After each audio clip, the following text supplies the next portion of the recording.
Era una noche de otoño de 2023, en el piso 85 de la Creed Tower, en el corazón financiero de Manhattan, donde el destino de un imperio de $1.000 millones pendía de una sola firma. Mientras servía agua en copas de cristal, una camarera llamada Anna Petrova escuchó una frase susurrada en un dialecto húngaro arcaico. Nadie en aquella sala de juntas, ni siquiera los carísimos abogados de Harvard, sabía que ella, una exalumna de lingüística forense de Columbia, era una de las pocas personas en el mundo capaces de entender su verdadero y devastador significado. Durante semanas, la traición corporativa había sido un fantasma en los documentos, una sombra en el contrato que la arrogancia se negó a ver. Todo estaba a punto de perderse, hasta que la traducción de Anna reveló la conspiración que amenazaba con destruir a Julian Creed. Cómo la inteligencia de una joven académica, forzada por la tragedia a una vida de invisibilidad, pudo desarmar una trampa legal diseñada por las mentes más astutas del sector.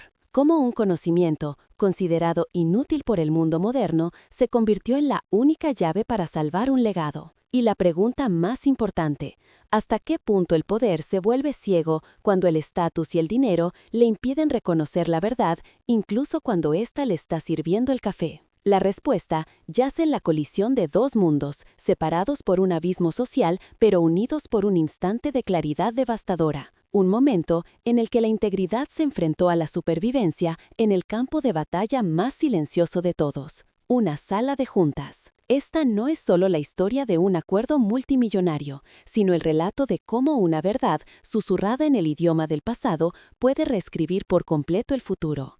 Es un viaje a las entrañas del poder, donde la lealtad es una divisa y la traición se viste con trajes de miles de dólares. Acompáñanos a desentrañar los secretos guardados bajo llave en el piso 85 de la Creed Tower, mientras seguimos los pasos de una mujer que se atrevió a hacerse visible. Lo que estás a punto de descubrir es la prueba de que el conocimiento, sin importar quién lo posea, es la única fuerza capaz de hacer temblar los cimientos de cualquier imperio. El restaurante Edelgard era una catedral silenciosa del poder.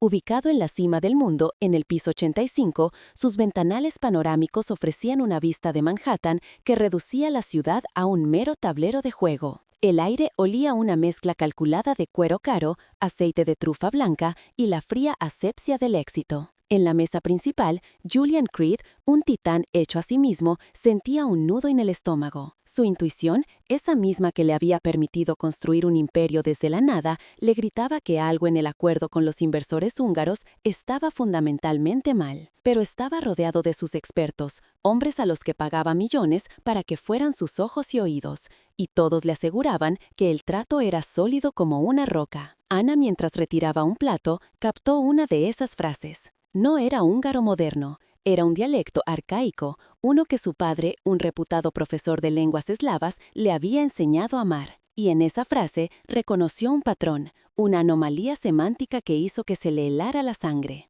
En ese preciso instante, todo encajó en su mente. La cláusula del contrato que Sterling había desestimado como jerga legal sin importancia, la extraña elección de palabras de los inversores, la intuición inquieta de Julian Creed. El puzzle estaba completo. No se trataba de una asociación, era una toma de control hostil, una trampa lingüística tan brillante como perversa, oculta a plena vista.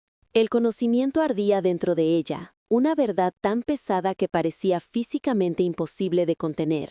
Vio la pluma Montblanc en la mano de Creed, a punto de sellar su propia ruina, y supo que tenía que tomar una decisión. Podía seguir siendo un fantasma y garantizar el sueldo que mantenía a su madre con vida, o podía hacerse visible y arriesgarse a perderlo todo por defender una verdad que nadie le había pedido. El conocimiento, una vez adquirido, se convierte en una carga. Para Anna, la verdad era un objeto físico, pesado y ardiente, que sostenía en la palma de su mano invisible. Cada segundo de silencio era una elección. Podía dejarlo caer, volver a la sombra y garantizar el sueldo que pagaba las medicinas de su madre. O podía alzar la voz, un acto que la convertiría en el centro de una explosión de $1.000 millones, donde sería ridiculizada, despedida y probablemente incluida en una lista negra para siempre. Su formación académica, su ética personal, todo lo que su padre le había enseñado, estaba en guerra directa con su instinto de supervivencia más primario. Ser fiel a sí misma significaba la ruina. Ser infiel, una muerte lenta del espíritu. La elección no era entre el bien y el mal, sino entre dos formas distintas de aniquilación. Mientras tanto, el engaño se desarrollaba con la precisión de una obra de teatro bien ensayada. David Sterling, con su voz untuosa y tranquilizadora, desmantelaba las últimas dudas de Julian Creed. Es un lenguaje estándar, Julian. Pura jerga legal. Mentía con la facilidad de quien cree en sus propias fabricaciones. Los inversores húngaros, al otro lado de la mesa, eran estatuas de paciencia depredadora, sus rostros impasibles ocultando la euforia del golpe maestro que estaban a punto de dar. Ana observaba a Creed, un león rodeado por su propia manada, un hombre poderoso confiando ciegamente en las herramientas que él mismo había pagado para que le protegieran, sin saber que cada una de ellas había sido afilada para cortarle el cuello. Era una traición perfecta, ejecutada a plena luz del día bajo las luces de la opulencia. La jerarquía de la sala era un muro de cristal, sólido e infranqueable. El gerente del restaurante, Robert, un hombre cuya existencia se regía por el protocolo, le lanzó a Ana una mirada de advertencia por haberse detenido un segundo de más cerca de la mesa. Para él, la proximidad no autorizada era un pecado capital, una ruptura del orden sagrado que separaba a los sirvientes de los amos. Sterling ni siquiera la registró, su mirada la atravesó como si fuera aire, su cerebro condicionado para ignorar cualquier cosa que no llevara un traje de Tom Ford o un reloj Patek Philippe. En esa catedral del poder, Ana no era una persona, era una función, un par de manos anónimas. Y esa misma invisibilidad, que era su condena, se estaba convirtiendo en su única arma estratégica. En el torbellino de su mente, el rostro frágil de su madre apareció con una claridad dolorosa. Recordó el sonido del monitor de hospital, el olor a antiséptico que se había adherido a su ropa durante meses, las cartas de la compañía de seguros apiladas en la mesa de la cocina como un monumento a su impotencia. Este trabajo, con su humillación silenciosa y su dolor físico, era el dique que contenía la inundación. Era el techo sobre la cabeza de su madre, la comida en su plato, la única y precaria balsa en un océano de deudas. Arriesgarlo por un multimillonario que vivía en un universo diferente, por un principio abstracto de justicia corporativa, parecía un acto de locura, una traición a la única persona que realmente dependía de ella en el mundo. Pero entonces otra imagen se superpuso, borrando la del hospital. La de su padre, sentado en su viejo sillón de cuero, rodeado de libros. Podía oler el polvo de las páginas y el aroma del tabaco de su pipa. Recordó su voz, grave y apasionada, explicándole cómo un solo dialecto podía contener la historia entera de una migración, una guerra, una traición. Las palabras tienen memoria, Ana, le había dicho una noche. Son los fósiles del pensamiento humano. Si escuchas con atención, te contarán la verdad que la gente intenta ocultar. En ese momento, en el piso 85 de la Creed Tower, esa lección dejó de ser académica. Se convirtió en un mandato, un deber sagrado para el hombre que le había dado las herramientas para ver la verdad. Dejarlo pasar se sentía como una profanación. Sería admitir que el sistema la había vencido, que el valor de su conocimiento era cero frente al poder del dinero. Miró su fugaz reflejo en la superficie pulida de una cubitera de plata. Vio el uniforme negro, la expresión agotada, la mujer que el mundo había decidido que era. Pero detrás de esa máscara, la lingüista forense, la académica, la hija de su padre, seguía viva. Permanecer en silencio no era una estrategia de supervivencia, era un suicidio intelectual, un acto final de rendición. Era permitir que la mentira ganara, no solo en esa sala, sino dentro de ella. Y ese era un precio que, de repente, se dio cuenta de que no estaba dispuesta a pagar. El pánico que la había paralizado se disipó, reemplazado por una calma gélida y una claridad absoluta. Su cuerpo seguía realizando las tareas asignadas, rellenando una copa de agua con una mano firme, pero su mente ya no era una víctima del miedo. Ahora era un instrumento de análisis. Dejó de ver a los hombres de la mesa como figuras de autoridad y empezó a verlos como lo que eran, un conjunto de datos, un sistema de variables. Su miedo se transformó en una curiosidad forense. Ya no se preguntaba ¿qué pasará si hablo?, sino ¿cómo y cuándo debo hacerlo para maximizar el impacto?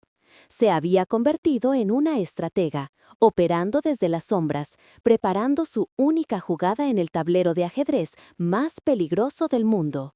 Su mirada se fijó en Julian Creed, no con la deferencia de una empleada, sino con la precisión de una analista. Catalogó las microexpresiones que los demás ignoraban, la forma en que su mandíbula se tensaba cada vez que Sterling decía la palabra confianza, el ritmo casi imperceptible con que sus dedos tamboreaban sobre la mesa, una señal de agitación contenida. Vio a un hombre atrapado en una jaula dorada, un rey cuya corte estaba llena de traidores. Su intuición, la misma que había construido su imperio, le estaba gritando una advertencia, pero no entendía el idioma en que le hablaba. Anna se dio cuenta de que Creed no necesitaba que lo salvaran, necesitaba un traductor. El momento llegó con una finalidad brutal. Sterling deslizó el contrato y una pluma Montblanc a través de la mesa. «Firma, Julian, es hora de cerrar esto». El sonido del bolígrafo al tocar el papel fue el disparo de salida. Anna dio un paso adelante, saliendo de la línea invisible que separaba su mundo del de ellos. Cada centímetro que recorría desde la pared hasta la mesa era un acto deliberado, un desafío a la arquitectura misma de esa sociedad. El aire pareció espesarse, el silencio se hizo más profundo. Dejaba atrás la seguridad de la invisibilidad para entrar en la luz cegadora del enfrentamiento. Estaba a punto de apostarlo todo, su presente y su futuro, en la fuerza de una sola verdad susurrada en una lengua muerta. Si alguna vez has sentido el peso de que tu talento sea ignorado por el mundo, de que tu conocimiento sea invisible para quienes tienen el poder, deja tu like en este video y suscríbete al canal. Lo que Anna está a punto de hacer no solo cambiará su vida para siempre, sino que alterará la forma en que percibimos el verdadero valor del conocimiento frente a la arrogancia del estatus. La batalla que se avecina no se librará con dinero ni con poder, sino con el arma más antigua y devastadora de todas, la palabra correcta, dicha en el momento preciso. Y las consecuencias serán sísmicas, reescribiendo el destino de todos en esa sala. Se hizo un silencio sepulcral. Todos los ojos, antes fijos en Julian Creed, se giraron hacia la camarera que había osado romper el protocolo sagrado. Su voz, aunque baja, había resonado con la fuerza de una verdad innegable. «Disculpe, señor Creed, mi nombre es Anna Petrova», dijo, su mirada fija y serena. David Sterling soltó una risa corta, incrédula y cargada de desprecio. Era el sonido de un universo reordenándose de una forma que no podía comprender ni tolerar. «¿Qué demonios está pasando aquí?», espetó, mirando al gerente del restaurante con furia. Pero Julian Creed no lo escuchaba. No despidió a Anna. En su lugar, la observó con una intensidad analítica casi inquietante, como un geólogo que acaba de encontrar un diamante en una mina de carbón. La risa de Sterling se extinguió en el aire, reemplazada por la calma glacial de Creed. «¿Qué ha visto usted, señorita Petrova?», preguntó, su voz desprovista de emoción, pero cargada de una autoridad absoluta. Anna, aún de pie, señaló una cláusula en el contrato proyectado en la pared de cristal inteligente. La cláusula 7b, la palabra húngara usada para custodia, oriset, tiene un significado arcaico en el derecho consuetudáneo magiar. En el contexto de este documento, no significa custodia temporal de activos, significa renuncia irrevocable de derechos. Es una trampa semántica. El detalle era tan preciso, tan académico y tan devastador que la arrogancia de Sterling se resquebrajó, dejando al descubierto una fina capa de pánico. Sabía que había sido superado, y no por un rival, sino por una sombra. Julian Creed no dudó ni un instante. Su intuición, ahora armada con la lógica forense de Anna, se había convertido en una certeza. Se volvió a su asistente personal, un hombre pálido que había permanecido inmóvil junto a la pared. «Llama a Paul Brenner del Departamento de Edificios ahora mismo. Ponlo en altavoz». Era la opción nuclear, una llamada que podía detener proyectos de miles de millones de dólares. El gerente del restaurante, Robert, observaba la escena con un horror casi apopléptico. Una camarera estaba sentada a la mesa principal. Un abogado de prestigio había sido humillado y el orden natural de su universo se había hecho añicos. Para él no era una crisis corporativa, era el fin del mundo, una anarquía servida en bandeja de plata. Sterling intentó recuperar el control, tartamudeando objeciones sobre protocolos y confidencialidad. Julian, esto es una locura. No puedes basar una decisión de esta magnitud en la palabra de ella. Pero Creed lo silenció con una sola mirada, una mirada tan fría que podría haber congelado el vino en las copas. El teléfono sonó una vez y la voz de Paul Brenner, un burócrata de la vieja escuela, llenó la sala. Julian, ¿qué pasa? Estoy en medio de una cena. Creed fue directo al grano. Paul, necesito que verifiques algo. Cláusula 7b, acuerdo húngaro. La palabra Oriset. ¿Qué significa para ti en un contexto legal histórico? La pausa en la línea fue breve pero pesó como una década. Significa que les estás regalando la empresa, Julian. Es una trampa de la vieja escuela. La confirmación cayó sobre la sala como una losa de granito. Los ejecutivos húngaros por primera vez perdieron la compostura. Un murmullo de pánico recorrió su lado de la mesa. Sterling se quedó blanco, completamente exangüe. La verdad, desnuda y brutal, había sido revelada. No era un malentendido, era un golpe maestro, una conspiración diseñada para despojar a Creed de su legado, usando el lenguaje como arma. La penalización por incumplimiento, oculta en el anexo, ascendería a $125 millones, una cifra diseñada no solo para herir, sino para paralizar, abriendo la puerta a una adquisición hostil por parte de sus competidores. El imperio no estaba siendo asediado desde fuera, estaba siendo envenenado desde dentro. La traición tenía un rostro y estaba sentado en esa misma mesa. Creed terminó la llamada y se reclinó en su silla, su rostro una máscara de calma depredadora. El caos se había disipado, reemplazado por la claridad helada de la batalla. Miró a los rostros de los hombres que tenía delante, no como socios, sino como adversarios en un campo de guerra recién declarado. Su imperio había sido salvado del borde del abismo por la persona más improbable de la sala. La camarera invisible se había convertido en su activo más valioso. Las tornas habían cambiado por completo. Ya no se trataba de defenderse de un ataque. Ahora, con una nueva y letal arma a su disposición, iban a la caza. La guerra acababa de empezar, y Julian Creed, por primera vez en mucho tiempo, sonrió.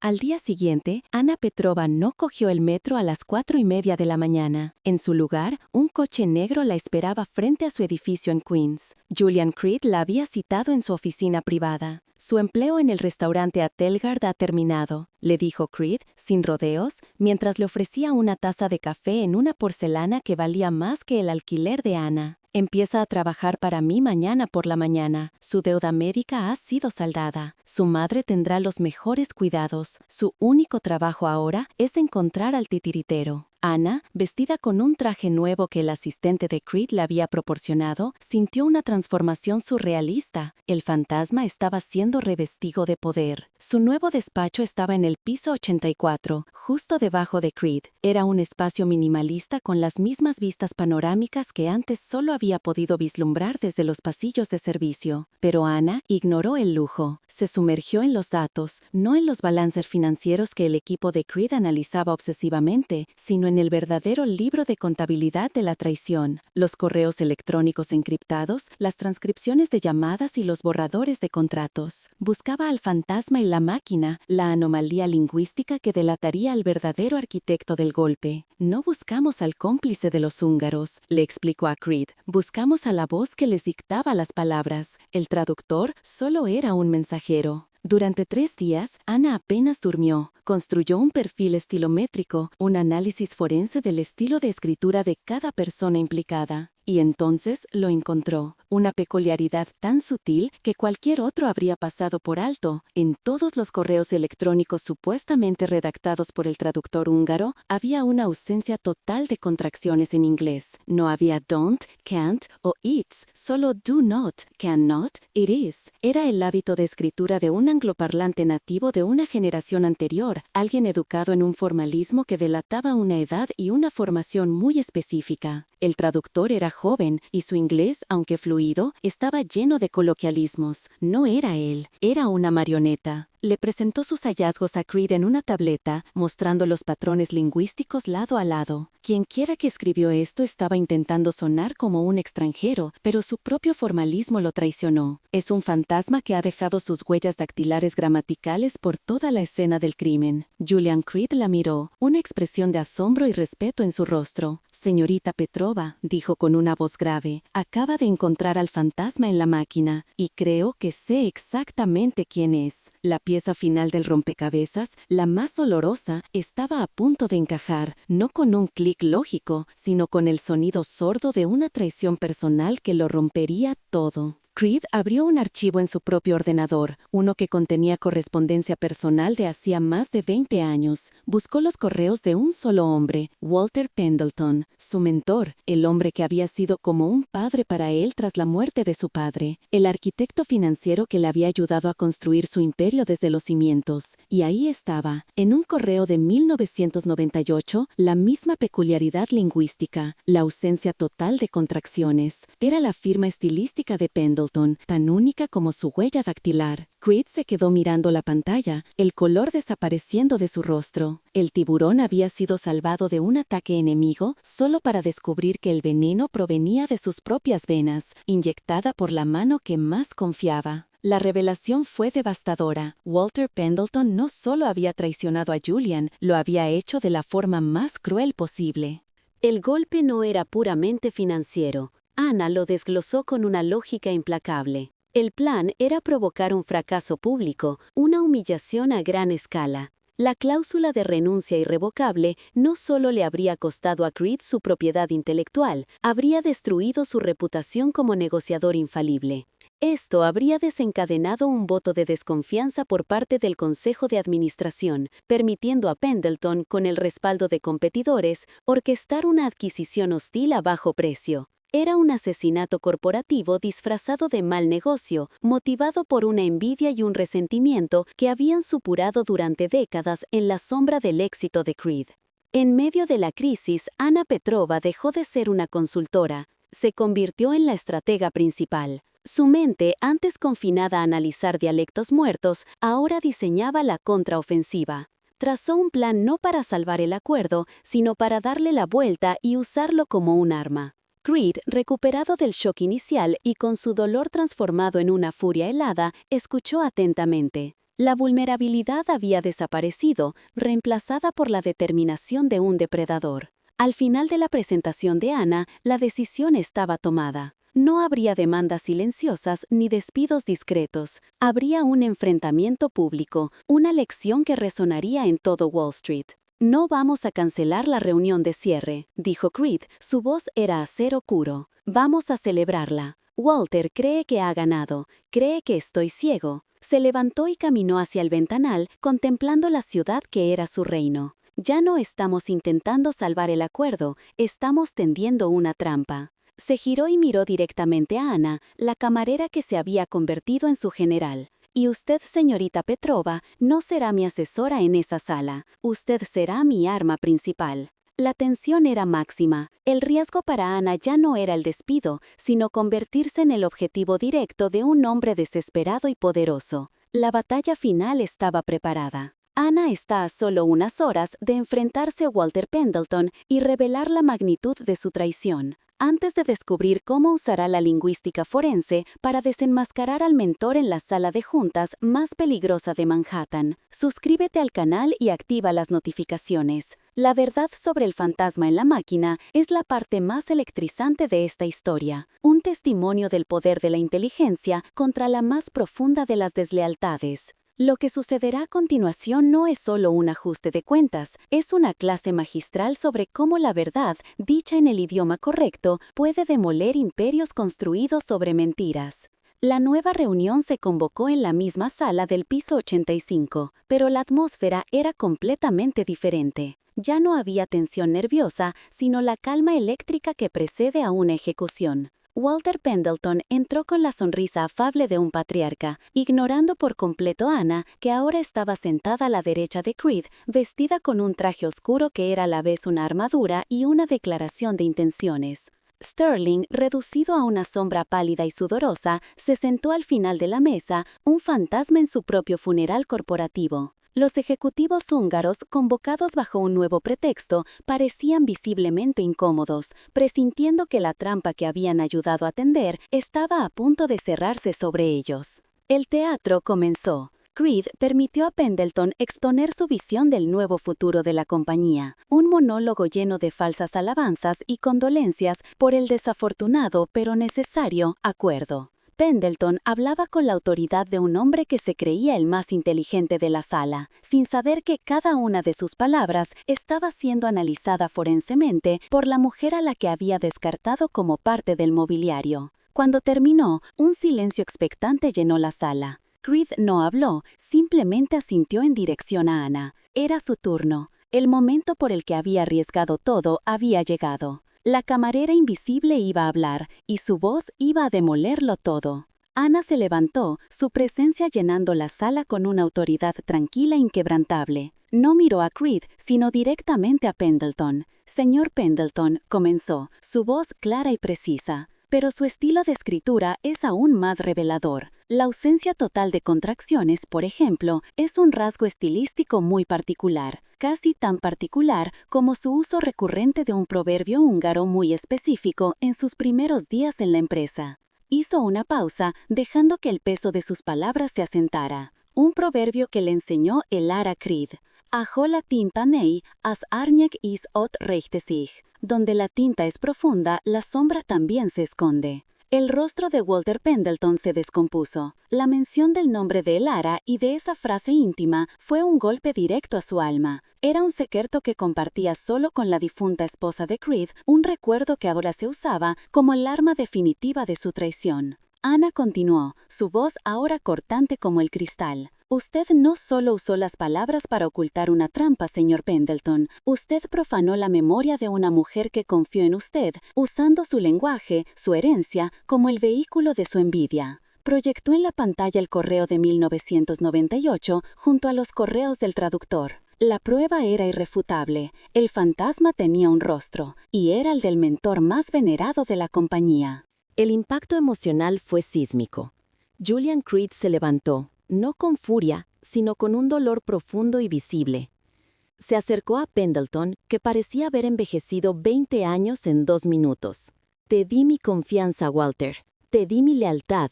Te consideraba mi familia, dijo Creed, su voz quebrada por una emoción contenida. Y tú usaste el recuerdo de mi esposa para intentar destruirme. No era la pérdida financiera lo que le dolía, era la profanación de algo sagrado. Era la traición personal en su forma más pura y devastadora. En ese instante, Creed no era un multimillonario. Era un hombre al que le habían arrancado el corazón por segunda vez. La decisión fue irreversible y se ejecutó con una velocidad brutal. Seguridad, dijo Creed en voz baja a su intercomunicador. 2 guardias entraron en la sala.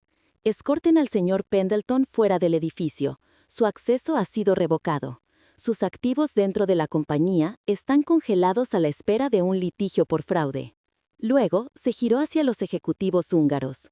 Ustedes tienen 24 horas para disolver el acuerdo y devolver cualquier fondo inicial, o se enfrentarán a cargos que los mantendrán en los tribunales durante la próxima década. La sentencia fue dictada.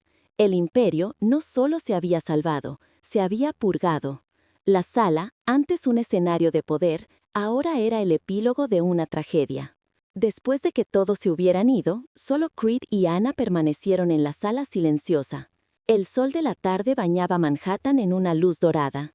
Creed se acercó al ventanal, su reflejo mostrando a un hombre agotado pero íntegro.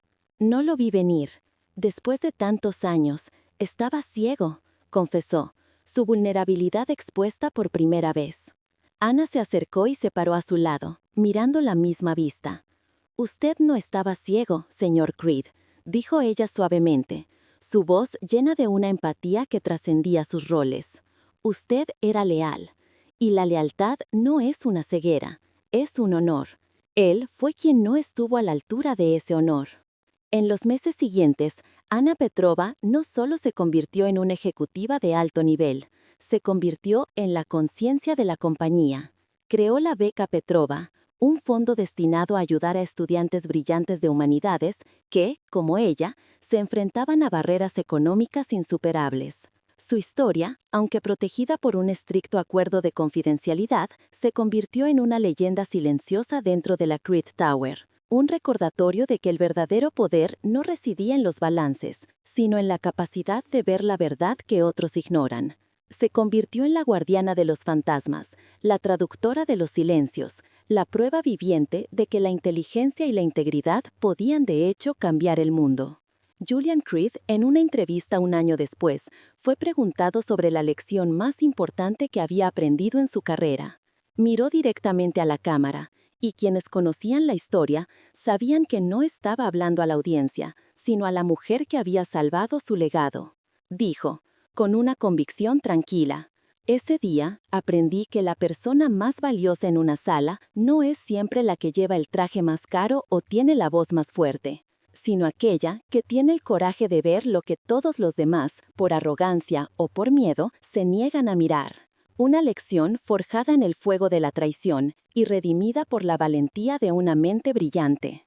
Si crees que ninguna persona debería ser juzgada o silenciada por su cargo o su origen, comparte este video con alguien que necesita un recordatorio de su propio potencial. Y suscríbete al canal para conocer más historias de personas invisibles que salvaron imperios con nada más que su inteligencia y su coraje. Porque en cada sala de juntas, en cada oficina, en cada rincón del mundo, hay un conocimiento oculto esperando el momento adecuado para salir a la luz y cambiarlo todo. A veces, solo se necesita que alguien se atreva a escuchar la verdad, sin importar quién sea la persona que la pronuncie. Anna está a punto de utilizar no solo la lingüística, sino 3 idiomas para desenmascarar la traición. Antes de revelar lo que dijo en la sala de conferencias, suscríbete al canal y activa las notificaciones. El desenlace de esta trampa es la prueba final del poder de quien ve lo que nadie más ve. La sala de conferencias en Budapest era un escenario de acero y cristal, un teatro neutral elegido para la ejecución final. Walter Pendleton apareció en una pantalla de alta definición que ocupaba toda una pared, su rostro sonriente y paternal, transmitiendo una falsa seguridad desde su despacho en Nueva York. Creía estar presenciando la capitulación de Creed, el acto final de su obra maestra. Anna, sentada en el centro de la mesa junto a un Julian Creed de rostro impasible, tomó la palabra. No habló de contratos ni de cláusulas, sino de seguridad.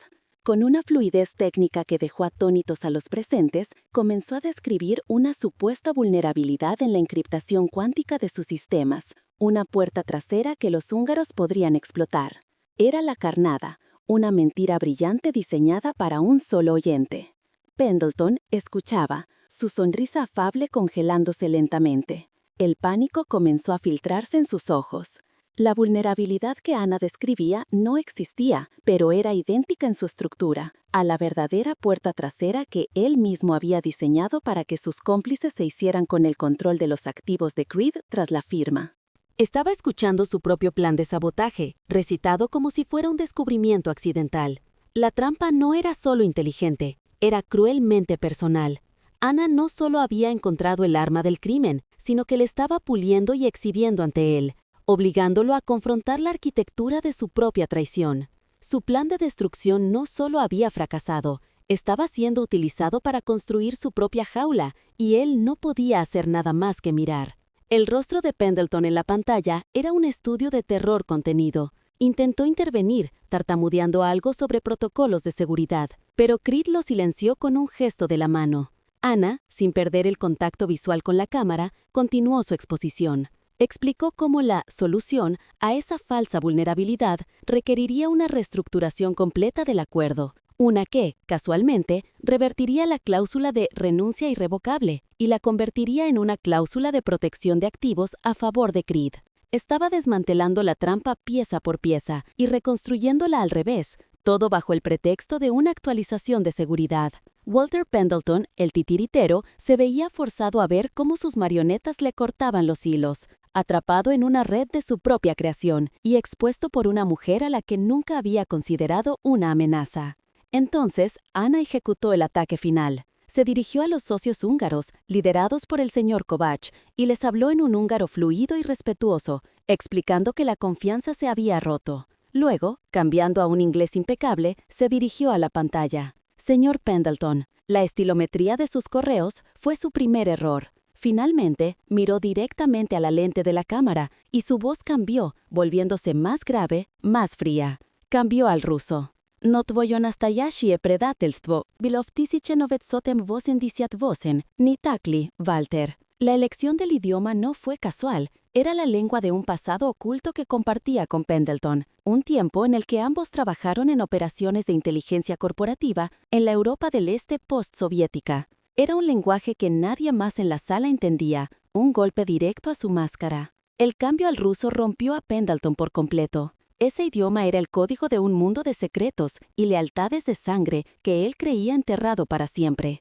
Era un recordatorio de la primera vez que había traicionado a un mentor, un fantasma que lo había perseguido durante décadas. Ana no solo había descubierto su plan actual, había excavado en su alma y encontrado el origen de su corrupción. En ese momento no era una lingüista, era una interrogadora, usando el pasado como un arma para destruir el presente. El color desapareció del rostro de Pendleton. Había sido desenmascarado no solo como un traidor corporativo, sino como el hombre que realmente era, un depredador en serie cuya lealtad siempre había tenido un precio. La sala de conferencias se convirtió en un tribunal y el veredicto estaba a punto de ser dictado.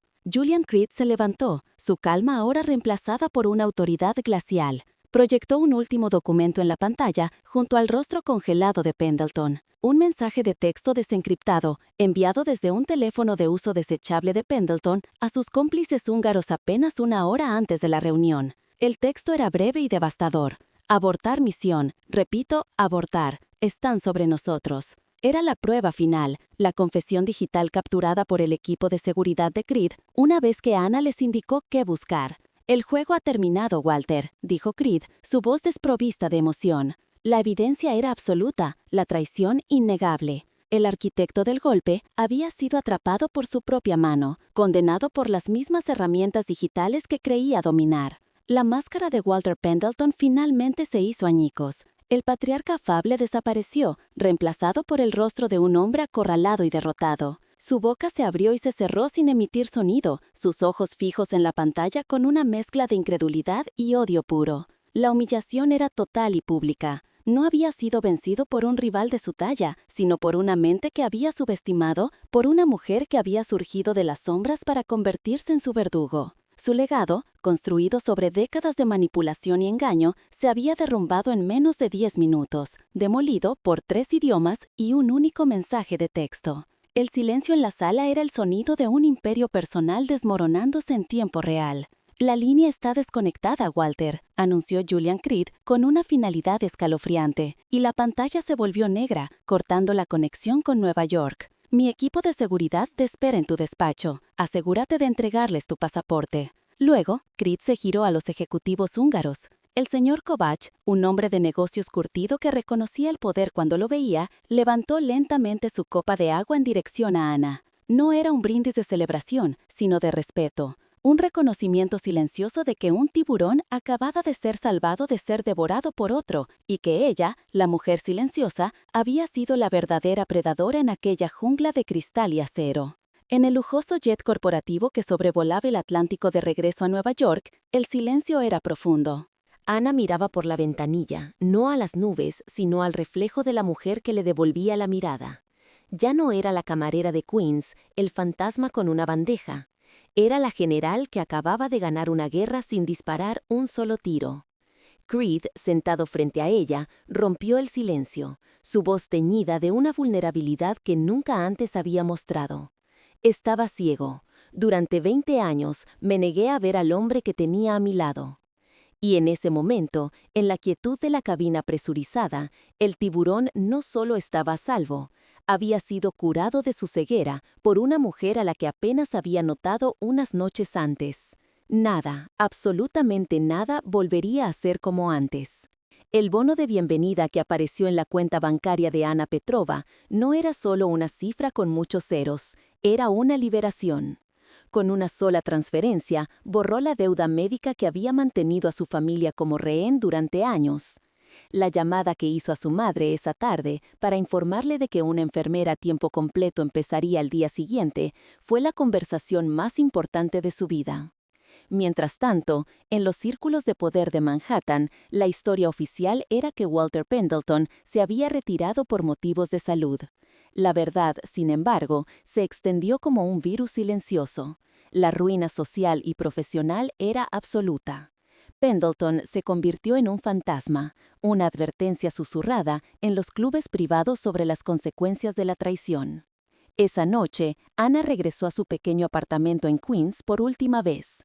El espacio, que antes se sentía como una jaula, ahora parecía un capullo del que estaba a punto de emerger. El zumbido de la vieja nevera ya no era un recordatorio de su precariedad, sino el metrónomo que había marcado el ritmo de su supervivencia. Se sentó entre las pilas de libros de lingüística, no como una académica frustrada, sino como una estratega que había demostrado el valor de su conocimiento en el campo de batalla más implacable del mundo. Ya no era una víctima de las circunstancias. Por primera vez en su vida, era la dueña absoluta de su destino, y el futuro se extendía ante ella como una página en blanco esperando a ser escrita en un nuevo idioma. Cuando Julian Creed la convocó de nuevo a la Creed Tower una semana después, la dinámica de poder se había invertido por completo. No entró por la puerta de servicio, sino por la entrada principal. No llevaba un uniforme, sino un traje a medida. El equipo directivo, incluido un David Sterling visiblemente humillado, se puso de pie cuando ella entró en la sala de juntas. Creed la esperaba, no como un jefe, sino un aliado. Durante años me he centrado en los datos, los algoritmos, los análisis cuantitativos, confesó ante su equipo. Estaba perdiendo el elemento más crucial, el que no se puede medir, el elemento humano, el elemento lingüístico. La señorita Petrova nos lo ha devuelto. El reconocimiento fue público y la recompensa definitiva. No fue un cheque, sino un puesto de poder. Julian Creed anunció la creación de un nuevo departamento, uno que respondería directamente a él, la Dirección de Inteligencia Estratégica y Lingüística. La señorita Petrova, continuó Creed, ha demostrado que la mayor amenaza y la mayor oportunidad a veces se esconden en los matices del lenguaje, en lo que no se dice. Su trabajo será asegurarse de que nunca más seamos sordos a esos matices. El nombramiento no era un regalo, era una necesidad estratégica. Anna había dejado de ser un activo valioso para convertirse en una parte indispensable de la armadura del imperio. Pero Anna no aceptó el puesto sin condiciones. Miró a Creed y a su equipo directivo, su voz tranquila pero inquebrantable. «Acepto», dijo, «pero con 3 condiciones. Primero, este departamento operará con un código ético estricto. Nuestro conocimiento se usará para proteger, no para atacar. Segundo, quiero autoridad para revisar cualquier acuerdo internacional, sin importar el nivel de confidencialidad». Hizo una pausa, dejando que el peso de sus exigencias se asentara.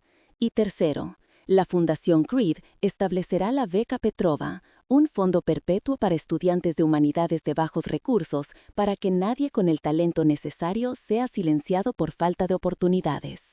Julian Creed lo observó durante un largo instante, una expresión de profundo respeto en su rostro. No vio a una empleada, sino a una líder. Vio la integridad que a él le había faltado en su círculo más íntimo. La arrogancia de la sala se había disipado, reemplazada por una lección de humildad que costó cientos de millones de dólares. Finalmente, una sonrisa genuina se dibujó en su rostro. «Considera hecho todo lo que has pedido, directora Petrova». El título resonó en la sala, sellando una nueva era. La camarera invisible no solo había encontrado su voz, la había usado para reescribir las reglas del juego, asegurándose de que otros como ella tuvieran la oportunidad de hacer lo mismo. Pasaron los meses. La historia de la camarera que salvó a Creed se convirtió en una leyenda silenciosa en los pasillos de Wall Street, un relato lleno de verdades a medias y especulaciones. Pero dentro de la Creed Tower, la realidad era tangible. El nuevo departamento de Ana se convirtió en el sistema nervioso central de la compañía, un centro de análisis que examinaba el lenguaje de los negocios con la precisión de un laboratorio forense. El fantasma del restaurante a Ethelgard había encontrado su voz, y ahora el mundo corporativo, desde Tokio hasta Frankfurt, iba a tener que aprender a escuchar con mucha más atención. Su presencia era un recordatorio constante de que la verdadera autoridad no siempre viene con un título, sino con la claridad de la visión. El legado de Ana Petrova no se midió en los acuerdos que aseguró, sino en el cambio cultural que inspiró. La beca Petrova se convirtió en uno de los programas más prestigiosos del país, rescatando a mentes brillantes de la oscuridad de la precariedad económica y demostrando, año tras año, el inmenso valor de las humanidades en un mundo obsesionado con la tecnología. Su departamento de inteligencia lingüística no solo evitó desastres, sino que abrió nuevas vías de negociación, encontrando puntos en común y construyendo puentes donde otros solo veían barreras. Demostró que entender el contexto cultural y la historia detrás de las palabras era tan crucial como entender los números en una hoja de cálculo.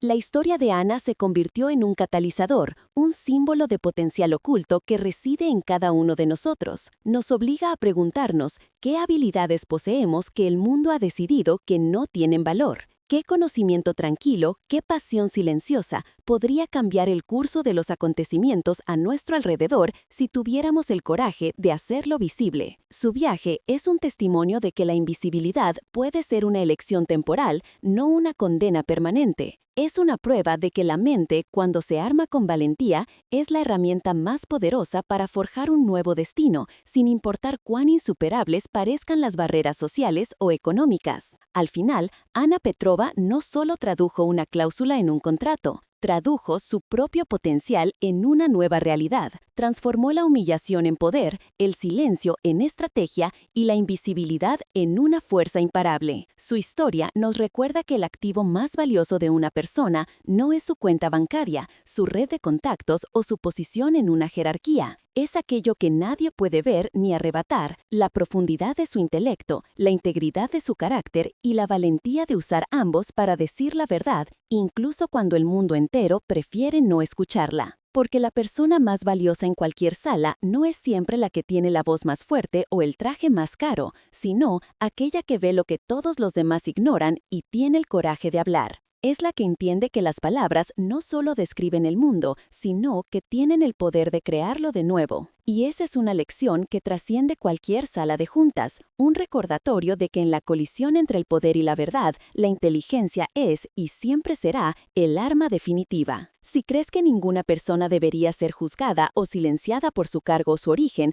comparte este video con alguien que necesite un recordatorio de su propio potencial. Y suscríbete al canal para conocer más historias de personas invisibles que salvaron imperios con nada más que su inteligencia y su coraje. Porque en cada rincón del mundo hay un conocimiento oculto esperando el momento adecuado para salir a la luz y cambiarlo todo. A veces, solo se necesita que alguien se atreva a escuchar la verdad, sin importar quién sea la persona que la pronuncie. Si esta historia ha resonado en ti, si crees firmemente que el verdadero valor de una persona no reside en el título de su cargo o en el saldo de su cuenta, sino en la profundidad de su intelecto y el coraje de su carácter, te pedimos que compartas este video. Compártelo con alguien que necesite un recordatorio urgente de su propio poder oculto, de ese conocimiento único que el mundo aún no ha visto. Y suscríbete a este canal para seguir desvelando las historias de aquellos que desde la invisibilidad demostraron que la integridad es el activo más valioso. Ayúdanos a difundir el mensaje de que ninguna voz, por silenciosa que sea, debe ser ignorada, porque a veces, en el susurro más inesperado, se encuentra la verdad que puede salvarlo todo. Gracias por acompañarnos.